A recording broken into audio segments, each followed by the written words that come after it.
ஓம் சரவண பவம். Hello friends, நான் உங்கள் ராணுப்ரீத். இன்னும் எங்கள் சேனலில் சப்ஸ்கிரைப் பண்ணாதவங்க சப்ஸ்கிரைப் பண்ணிக்கோங்க, லைக் பட்டனையும் ப்ரெஸ் பண்ணிக்கோங்க. வாங்க ஃப்ரெண்ட்ஸ், வீடியோக்குள்ளே போகலாம். இன்றைக்கி பிரதோஷ வழிபாடுங்கிறதுனால நம்ம வீட்டிலே சிவ வழிபாடு சிறப்பாக முடித்தாச்சு. விபூதி அலங்காரத்தோடு நம்ம கடவுளை நல்லா ப்ரே பண்ணி முடிச்சுக்கிட்டோம். இன்றைக்கான வீடியோவில் நம்ம நேற்று கோயிலில் என்ன நடந்தது, நம்ம முருகர் என்னென்ன நம்மளை பார்க்க வச்சார் அப்படிங்கிறத பற்றி தான் இன்றைக்கான வீடியோவில் பார்க்க போகிறோம். கிருத்திகை நட்சத்திரத்தில் நாங்கள் முருகரை கொண்டு போய் விட்டதுனால சிறப்பு வரவேற்பாகவே இருந்தது கோயிலில். ஸோ கோயிலுக்கு போனோடனே நானும் என் ஹஸ்பண்டும் சாமியை கொண்டு போகணும். பூஜையெல்லாம் பண்ணிவிட்டு வீட்டிலேருந்து பூஜையெல்லாம் பண்ணிவிட்டு கரெக்டாக சாமியை கொண்டு போய் நல்ல நேரத்தில் கோயிலில் சேர்த்துட்டோம். ஸோ அங்கே சேர்த்ததுக்கப்புறம் அங்கே சாமி கொண்டு வந்தாச்சா கொடுங்க அப்படின்னு சொல்லி வாங்கிக்கிட்டாங்க. அப்படி நான் அந்த சாமியை கொண்டு போகிறதுக்கு முன்னாடி நான் என் கையால் தூக்கி அதை வச்சுருந்தேன் அப்படின்னு நான் யோசித்தாலே எனக்கு அவ்வளோ சந்தோஷமாக இருந்தது. அந்த சாமியை நான் தூக்கிட்டு இருந்தது நான் என்னமோ ஒன்று மிஸ் பண்ணுற மாதிரியே எனக்கு தோணிக்கிட்டே இருந்துச்சு. நான் செய்கிறது கரெக்டாக தப்பா, ஏன்னா அவரோட பர்மிஷனோடு தான் நான் கோயிலுக்கு சாமியை அங்கே கொண்டு போனதே.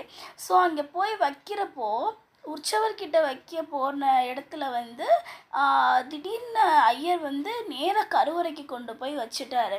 அதுவே எனக்கு அவ்வளோ சந்தோஷமாக இருந்தது. முருகன் நல்ல சிரிச்ச வண்ணமாக அவ்வளோ அழகாக இருந்தார்.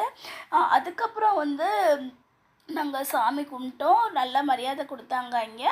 அதுக்கப்புறம் சாமி கோயிலில் சுற்றிட்டு வாங்க அப்படின்னாரு. ஸோ சுற்றிட்டு வர்றப்ப தான் தெரிஞ்சது இங்கே சித்தர்கள் நிறைய இருக்காங்க அப்படின்னு. நமக்கு கடவுள் காட்டின கோயில் கரெக்டான கோயில் தான் அப்படின்னு சொல்லிட்டு, ஆனாலுமே இந்த மனசு கேட்கவே இல்லை.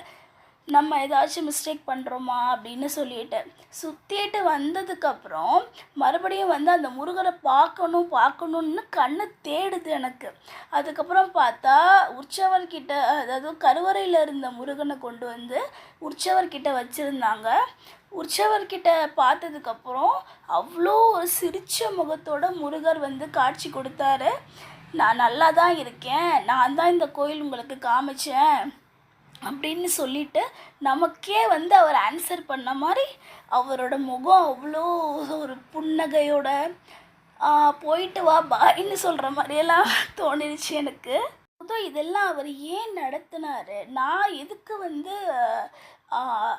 அந்த ஒரு மைண்ட் செட்டு நம்ம கடவுள் மேலே எதுக்கு நமக்கு போச்சு அப்படின்னு பார்க்க போனால், நான் கடவுளை தேடி போனது என் வீட்டுக்காரர் நல்ல வேலை நல்ல ஜாபுக்கு போகணும் அப்படின்னு சொல்லிட்டு தான் கடவுளை நான் நெருங்கி போனது. அதனாலேயே அவர் வாண்டடாக என் வீட்டுக்காரர் கொண்டு வர்றப்போ அவர் என்கிட்ட சொல்கிறாரு, நான் இந்த சிலையை பார்க்கவே இல்லை, நான் பார்த்தது வேறு சிலை, ஆனால் என் கண்ணுக்கு அழகாக தெரிஞ்சு என்ன அறியாமே நான் கொண்டு வந்துட்டேன் அப்படின்னு சொல்கிறப்ப நம்ம அவங்கள மதிக்கணும்ல, நம்மளுக்காக கொண்டு வந்திருக்காங்க அப்படின்னு சொல்லிட்டு கர்ம வினைகள் தீரும்போது தான் அதுக்கேற்ற ஒரு பொசிஷன்ஸ் நமக்கு கிடைக்குது. ஸோ அப்படிங்கிறப்போ நம்ம கடவுள் இந்த நடத்தின நாடகத்தில் நம்ம ஒரு சின்ன ஒரு துருப்பு சீட்டாக தான் நம்ம இருந்திருக்கோம். ஆனால் அவர் பாருங்களேன், இவ்வளோ சித்தர்கள் இருக்காங்க. இது நாள் வரைக்கும் நான் இந்த கோயில் பக்கம் போனதே இல்லை. ஒரே ஒரு தடவை என் வீட்டுக்காரர் சொல்லியிருக்காரு, இந்த கோயில் அது முருகன் கோயில் அப்படின்னு சொல்லிட்டு. அதுவும் முருகனை எனக்கு பிடிக்க ஆரம்பித்த இந்த 6 மாதத்துல இருந்து தான் இதெல்லாம் எனக்கு தெரிய வருது. நான் உள்ளே போனதே இல்லை, ஆனால் அவ்வளோ அழகாக இருந்தது கோவில். எல்லா சாமியும் இருக்குது, அவ்வளோ ஒரு பீஸ்ஃபுல்லாக இருந்தது அந்த கோயிலில். நான் கரெக்டான கோயிலில் தான் உங்களை விட்டுட்டு வந்திருக்கேன் அப்படிங்கிற ஒரு திருப்தியோடு நான் வீட்டுக்கு வந்தேன்.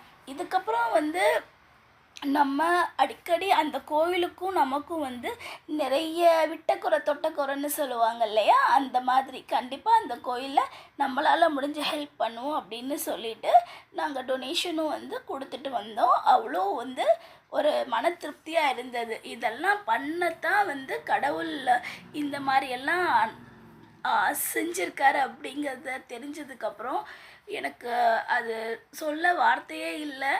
கடவுள் வீட்டுக்கு வந்ததும் சரி, அவர் வந்து இருந்த நேரமும் சரி, இதெல்லாம் வந்து காண கிடைக்காத காட்சி. மெமரபிள்னு சொல்லலாம். இதோட இன்னொரு விஷயம் என்னென்னா, இந்த சிலை வந்து இவர் வந்து வாங்க போயிருக்கிறப்போ அதோட ரேட் ஆஃப் காஸ்ட் வந்து 1500 2000 சொல்லியிருக்காங்க. ஆனால் வந்து இவர் சிலை வந்து இந்த சிலை தான் வேணும்னு சொன்னோன்னே 600 சொல்லியிருக்காங்க. நீங்கள் யோசிச்சு பாருங்கள், 2000 சிலையை வந்து யாருமே வந்து 600 கொடுக்க மாட்டாங்க. இவருக்கு மனசு கேட்காம 50 சேர்த்து 650 கொடுத்துட்டு வாங்கிட்டு வந்திருக்காரு. அடுத்த நாள் வந்து இவங்க ஆஃபீஸில் வாங்கணும்னு சொன்னாங்கன்னு சொல்லி போய் கேட்டால் 1500 ஒரு ரூபா குறைக்க மாட்டேன்னு சொல்லியிருக்காங்களாம். மிராக்கிள்ங்க இதெல்லாம்.